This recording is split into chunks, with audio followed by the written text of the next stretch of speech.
Good morning my dear students. आज हम लोग एक बार पुनः पढ़ेंगे मियां नसरुद्दीन। इस पाठ की जो लेखिका हैं जिनका नाम है कृष्णा सोबती। तो आइए हम लोग मियां नसरुद्दीन जी द्वारा रचित पाठ है इसका हम लोग अध्ययन करते हैं। मियां नसरुद्दीन प्रस्तुत शब्द चित्र लेखिका कृष्णा सोबती जी द्वारा रचित हम हस्मत से लिया गया है। यानी जो पाठ है मियां नसरुद्दीन, यह पाठ जो है कृष्णा सोबती की जो प्रसिद्ध रचना है हम हस्मत, you note down this word, हम हस्मत। यह हम हस्मत से ये रचना जो है, ये कहानी जो है, संस्मरण जो है, यह लिया गया है। किससे ये लिया गया है? इनके हम हस्मत एक रचना है उससे लिया गया है। इसमें यहाँ लेखिका ने खानदानी नानबाई मियां नसरुद्दीन के व्यवहार, रुचि, व्यक्तित्व का शब्द चित्र प्रस्तुत किया है।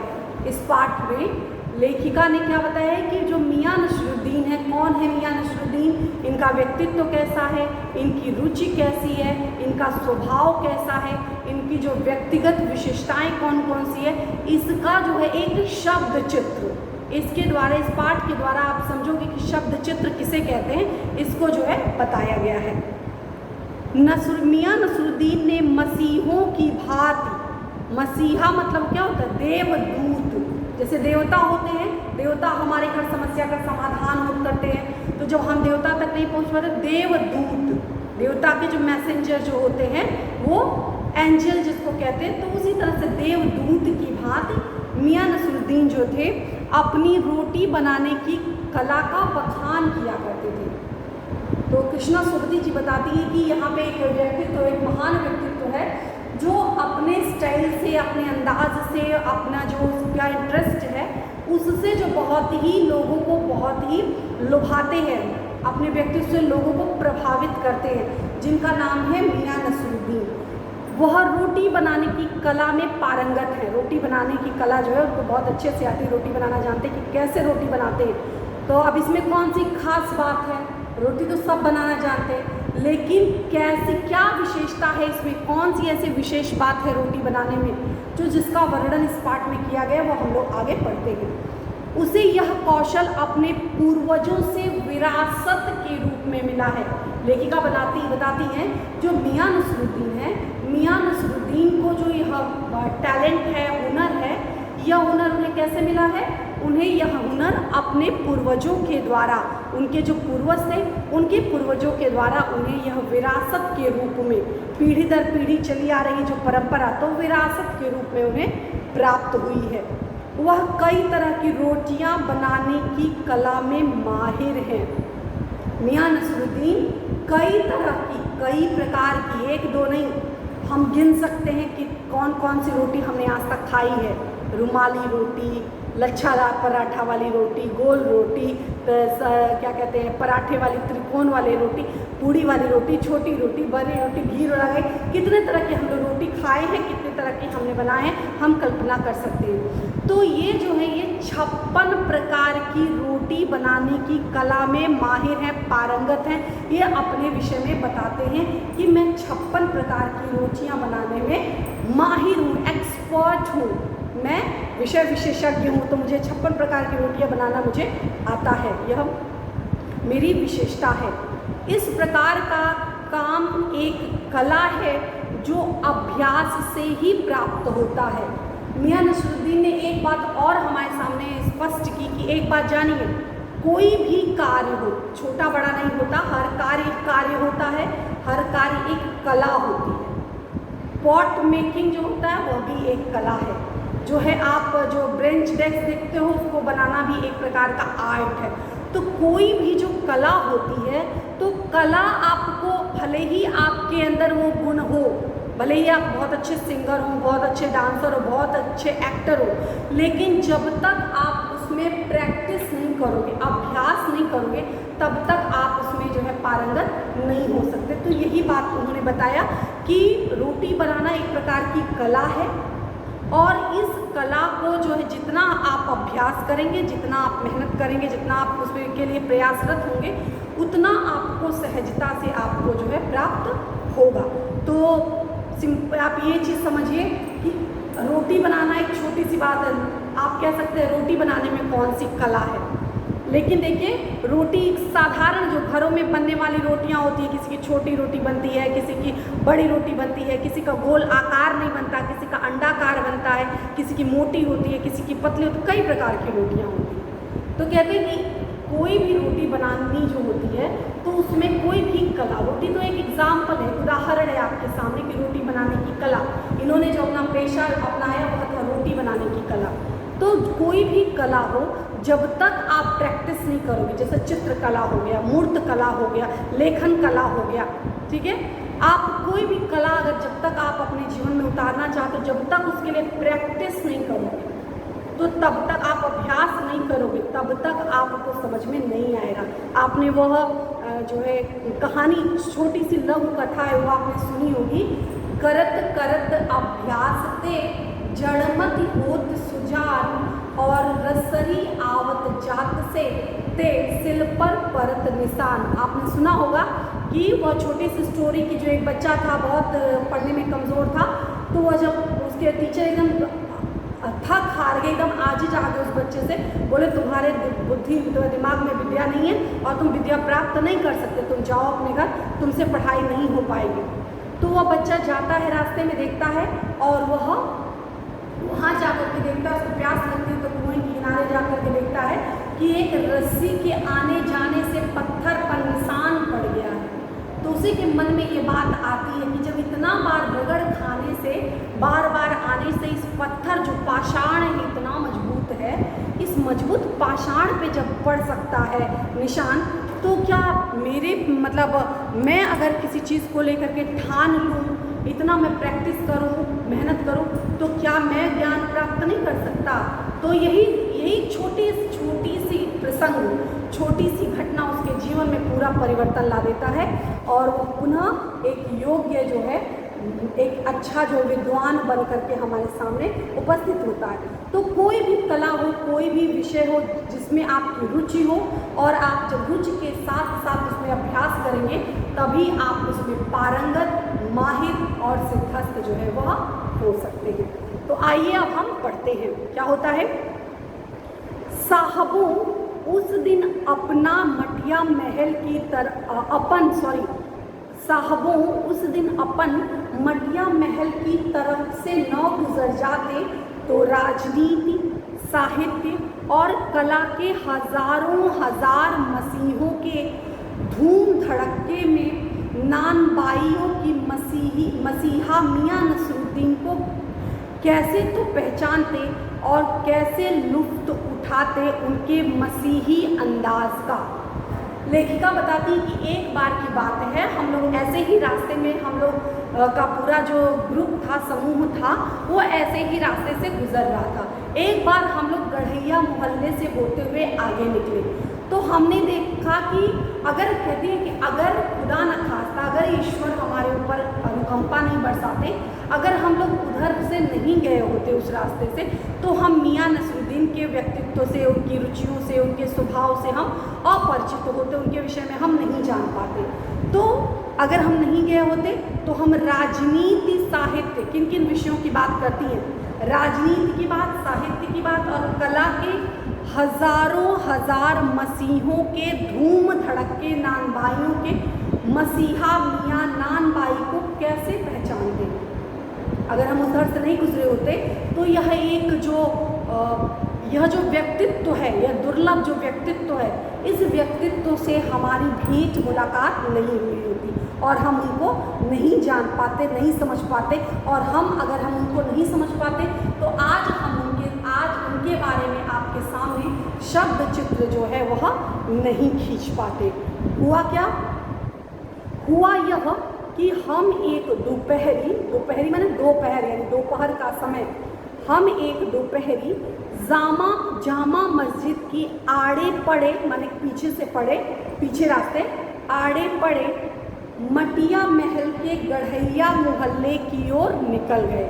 एक बार की बात है, हम लोग उधर से जो मस्जिद थी, मस्जिद से होते हुए हम लोग आगे निकले। पीछे से रास्ता क्या होता है कि जाम वगैरह लगा होता है, तो हम दूसरे रास्ते से आगे निकल जाते हैं। तो ठीक उसी तरह से वो भी आगे निकल पड़े। एक निहायत मतलब एकदम तुच्छ सी, हेयसी, छोटी सी, एक निहायत मामूली अंधेरी सी दुकान पर पटापट आटे का ढेर सनते देख ठिठके। कहती है कि हम लोग अचानक से उस रास्ते से होकर के जा रहे थे, अचानक हमने देखा कि एक छोटी सी, निहायत छोटी सी दुकान थी, मतलब बहुत छोटी दुकान थी, और उसमें कोई बहुत साजो सामान भी नहीं था, दिखावा मतलब बहुत सुंदर भी, देखने से भी बहुत सुंदर नहीं लग रही थी दुकान, लेकिन उसमें ढेर सारे पटापट जो है वो आटे सनते देखे जा रहे थे, मतलब ढेर सारे आटे की जो लोइयाँ होती हैं वह लोइयाँ जो है देखी जा रही थी, बहुत सारी आटे की लोइयाँ जो है वह बनी हुई थी। फिर क्या हुआ कि सोचा सेवइयों की तैयारी होगी, सोचा कि हो सकता है कोई पर्व आ रहा है, इस्लाम धर्म का कोई पर्व होगा, हो सकता है सेवइयाँ बनने के लिए तैयारी की जा रही हो, या कोई भी ऐसा त्यौहार हो जिसमें सेवइयाँ की आवश्यकता हो, तो सेवइयाँ बनाने के लिए ये सारे आटे इतने गूँथे जा रहे हैं। पर पूछने पर मालूम हुआ कि खानदानी नानबाई मियाँ नसरुद्दीन की दुकान पर खड़े हैं। जब लेखिका ने परिचय पूछा, बात की, वहाँ से लोगों से मिली, उन लोगों से बात की, पूछा कि ये क्या है, किस उद्देश्य के लिए इतने आटे गूँथे जा रहे हैं, कौन इस दुकान का मालिक है, क्यों इतना अंधेरा है, तो जब कई तरह के प्रश्न लेखिका ने किए, उन समस्त प्रश्नों में बताया गया कि आप जो है मियाँ नसरुद्दीन, नानबाई मियाँ नसरुद्दीन की दुकान पर खड़े हैं। लोगों ने बताया कि आप जो है मियाँ नसरुद्दीन की दुकान पर आप खड़ी हैं। मियाँ मशहूर हैं, मशहूर माने लोकप्रिय हैं, प्रसिद्ध हैं। जो मियाँ जी हैं, मियाँ नसरुद्दीन, वह इसीलिए प्रसिद्ध हैं, किस लिए कि 56 किस्म की रोटियाँ बनाने की कला में मियाँ नसरुद्दीन 56 प्रकार की रोटियां जो बनाने की कला में क्या है, वह मशहूर हैं। अब कल्पना कर लो कौन सा प्रकार, कैसा प्रकार होता होगा। 56 प्रकार की रोटी, बहुतों ने 10 देखी होगी, 20 देखी होगी, बहुत अधिकतम किसी ने 30 प्रकार की रोटी देखी होगी, लेकिन 56 प्रकार की रोटी जो है कल्पना से थोड़ा परे लगता है। लेकिन लोगों ने बताया कि ये इसीलिए मशहूर है, किस लिए, 56 प्रकार की रोटियां बनाने की कला में यह जो है वह मशहूर है। हमने जो अंदर झांका तो पाया, हमने देखा तो अंदर जब झांका तो वहाँ पर हमने देखा मियाँ चारपाई पर बैठे बीड़ी का मजा ले रहे थे। अब देखो शब्द चित्र की बात अब सामने आती है। लेखिका बताती है कि जब हमारा अब उत्सुकता जो थी, हमारी जिज्ञासा और बढ़ने लगी। पहले हमने देखा कि उधर से देखा ढेर सारे आटे सने जा रहे थे, आटा गूंथ करके ढेर सारा रखा हुआ है। पहले ही हमारी जिज्ञासा और ज़्यादा बढ़ी। फिर हमने थोड़ा सा उनके बारे में जानने का प्रयास किया तो पता चला कि ये जो है 56 प्रकार की रोटियां बनाना जानते हैं। तो मन में और जिज्ञासा बढ़ी, जानने की उत्सुकता हुई कि कौन 56 प्रकार की रोटियां होती हैं। तो उसको जानने के लिए जो है लेखिका उनके पास जाती है। तो अंदर प्रवेश नहीं किया है, बाहर से ही वह देखती हैं कि एक व्यक्ति वहाँ पर बैठा हुआ है। अब उसका शब्द चित्र, उसका जो शारीरिक सौंदर्य है, शारीरिक जो रूप है, उसका शब्द चित्र यहाँ पर लेखिका ने खींचा। आप देखिए शब्द चित्र होता कैसा है, देखिए।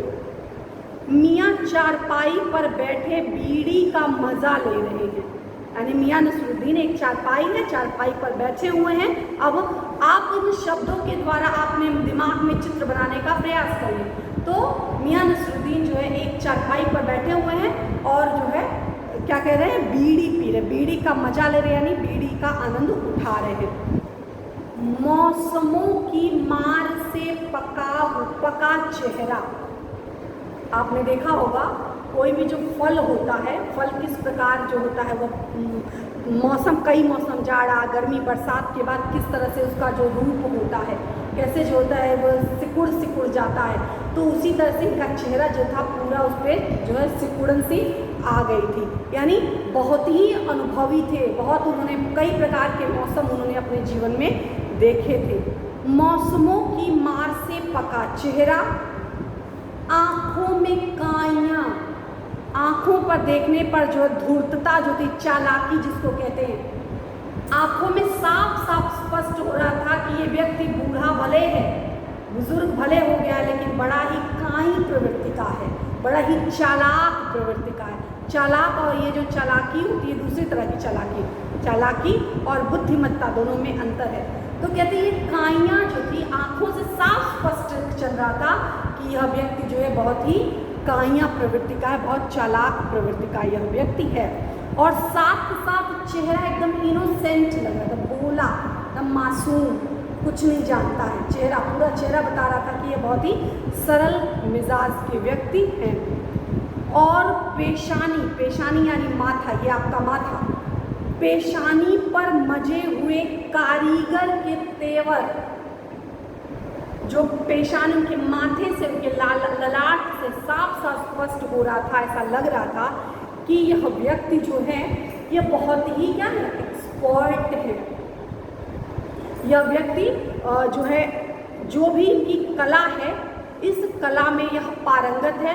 और इनके चेहरे पर, इनके माथे को देख करके, इनके आत्मविश्वास को देख करके, इनके जो शैली, उनके साफ साफ चेहरा बता रहा था कि यह व्यक्ति कैसा है। आप देखते होंगे कि कोई भी खिलाड़ी होता है, कोई भी पत्रकार होता है, कोई भी जो न्यूज़ रिपोर्टर होता है, तो जितना ही वह उसको नॉलेज होती है उतना ही उसका चेहरा जो है, जो माथा है, वो स्पष्ट बताता है कि यह व्यक्ति कॉन्फिडेंस के साथ बोल रहा है या इसका कॉन्फिडेंस जो है वह लूज हो रहा है, वो क्या है, वह अपने आत्मविश्वास से लबरेज होकर के बोल रहा है या उसका आत्मविश्वास जो है हटता चला जा रहा है, कम होता चला जा रहा है। वो साफ साफ उसके व्यवहार से पता चलता है। तो जब लेखिका ने बताया कि इनका जो माथा था वो चमक रहा था, इनके माथे से स्पष्ट हो रहा था कि ये जो कारीगर, इनका जो कार्य है, ये जो कार्य करते हैं या रोटी बनाने की जो उनकी कला है, इस कला में निश्चित रूप से यह व्यक्ति पारंगत है। इसके चेहरे से साफ साफ जो है यह दृश्य स्पष्ट हो रहा था। हमें ग्राहक समझ मियाँ ने नज़र उठाई, फरमाइए। कहती हैं अब हम और जो मियाँ नसरुद्दीन एक दूसरे से मुखातिब हुए, एक दूसरे से आमना सामना हुआ। मियाँ नसरुद्दीन ने हमें देखा, हम लोग तो पहले से ही मियाँ जी को देख रहे थे।